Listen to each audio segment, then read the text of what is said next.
వృషభ రాశి వారికి ఈ వారం మధ్యస్థ ఫలితాలు గోచరిస్తున్నాయి. గత వారం కంటే కూడా ఈ వారం కొంతవరకు పర్వాలేదని చెప్పవచ్చు. ఉద్యోగరీత్యా, వ్యాపారరీత్యా మరిన్ని ప్రెషర్స్, మెంటల్ టెన్షన్స్ ఎక్కువ ఉండే అవకాశం గోచరిస్తుంది. ఉద్యోగం మారే పరిస్థితి కొంతవరకు కనిపిస్తుంది. అయితే ఉన్న ఉద్యోగం కాకుండా మంచి ఉద్యోగం వస్తేనే మారండి, లేకపోతే ఉన్న ఉద్యోగంలో స్థిరంగా ఉండడం చెప్పదగింది. తరచూ ఉద్యోగం మారడం మీ వృత్తి కాదు. ఎందుకంటే ఒక చోట ఉద్యోగం చేస్తుంటే అక్కడే ఉండి కష్టపడి పనిచేయాలనే భావన ఎక్కువగా ఉంటుంది. అదేవిధంగా వ్యాపారస్తులకు వ్యాపారపరంగా కొంతవరకు సానుకూల పరిస్థితి గోచరిస్తుంది.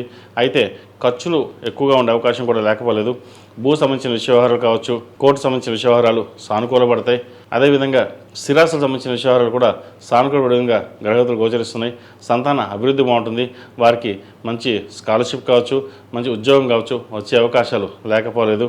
ఏదేమైనా సరే దైవానుగ్రహం వల్ల మీరు కోరుకున్నది ఏదైతే ఉందో అది నెరవేరుతుంది. అదేవిధంగా సంతానానికి మంచి సంబంధం కుదరడం కూడా ఒక మంచి తరుణం అని చెప్పవచ్చు. ఈ రాశిలో జన్మించిన విద్యార్థులకు కాలం అనుకూలంగా ఉంది. దూర ప్రాంత ప్రయాణాలు ఎక్కువగా చేయవలసి వస్తుంది. స్కాలర్షిప్స్ వచ్చే అవకాశం లేకపోలేదు. వైద్యులు ఉన్నవారికి, సాఫ్ట్వేర్ రంగంలో ఉన్నవారికి, MBA, HR ఈ రంగాల వరకే సానుకూలంగా ఉంటుంది.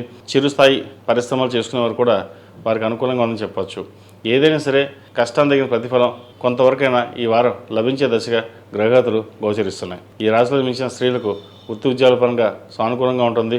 కష్టే ఫలినట్టుగా కష్టం తగిన ప్రతిఫలం కొంతవరకు లభిస్తుంది. అయితే అభిమానించేవారు ఎంతమంది ఉంటారో ద్వేషించేవారు కూడా అంతమంది ఉంటారు. అది మీరు పక్కనే ఉన్నారని గ్రహించరు.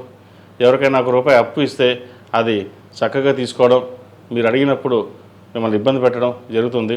సాధ్యమైనంత వరకు ఎవరికి అప్పు ఇవ్వకుండా ఉండడం అనేది చెప్పదగింది. అయితే సేవింగ్స్ పెట్టుకోండి, బ్యాంకులో బ్యాలెన్స్ పెట్టుకోండి, అంతే తప్పితే కానీ వృధా ఖర్చులు వంటికి చేయకండి. రేపొద్దున ₹1 లాభం వస్తుందని చెప్పేసి వడ్డీకి ఇవ్వడమో లేదంటే ఇన్వెస్ట్మెంట్ చేయడమో ఇటువంటి చేయకద్దు. కుదిరితే బ్యాంకులో పెట్టుకోండి. లేదు అంటే కనుక భూ సంబంధించి కానీ లేదా ఫ్లాట్ కానీ ఇల్లు కానీ కొనడానికి ప్రయత్నం చేయండి.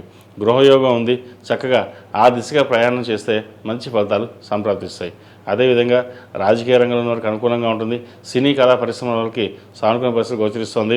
గడిచిన కొన్ని వారం కంటే కూడా ఈ వారం కొంతవరకు వీరికి బాగుందని చెప్పచ్చు. అయితే కష్టం అధికంగా ఉంటుంది, శ్రమ కూడా అధికంగా ఉంటుంది. దాని తగ్గిన ప్రతిఫలం మటుకు బాగానే లభిస్తుంది.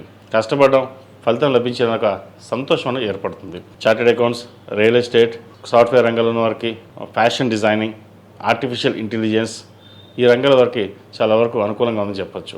మొత్తం మీద గడిచిన వారం కంటే ఈ వారం ఈ రాశి వారికి మధ్యస్థ ఫలితాలు గోచరిస్తున్న వారాంతంలో శుభవార్తలు వినే అవకాశాలు గోచరిస్తున్నాయి. ఈ రాశివారు ప్రతిరోజు ప్రతినిత్యం ఆరవారి కుంకుమతోటి అమ్మవారిని పూజించడం, అదేవిధంగా ఏకముఖి రుద్రాక్ష మెడలో ధరించడం చెప్పదగిన సూచన. ఈ రాశిలో జన్మించిన వారికి కలిసి వచ్చే సంఖ్య 6, కలిసి వచ్చే రంగు గ్రే. ఏదైనా పని మీద బయటకు వెళ్ళినప్పుడు సోమవారం కానీ శుక్రవారం కానీ వెళ్ళండి, మంచి ఫలితాలు సంప్రాప్తిస్తాయి. ఈ రాశి వారు ఈ వారం చెక్స్, కలర్ షర్ట్స్ కంటే లైట్ కలర్ ప్లెయిన్ షర్ట్స్ వేయడం చెప్పదగిన సూచన. ఈ పూజా స్టోర్.in పసుపు కుంకుమ నుంచి దేవతా విగ్రహాల దాకా అన్ని రకాల పూజలు, వ్రతాలు, వివాహం, గృహప్రవేశం, హోమాది శుభకార్యాలకు కావలసిన పూజా సామాగ్రి అంతా ఒక్క క్లిక్తో మీ ఇంటి వద్దకే. నేడే ఆర్డర్ చేయండి మీ ఈ పూజా స్టోర్.in లో. One stop for all puja needs.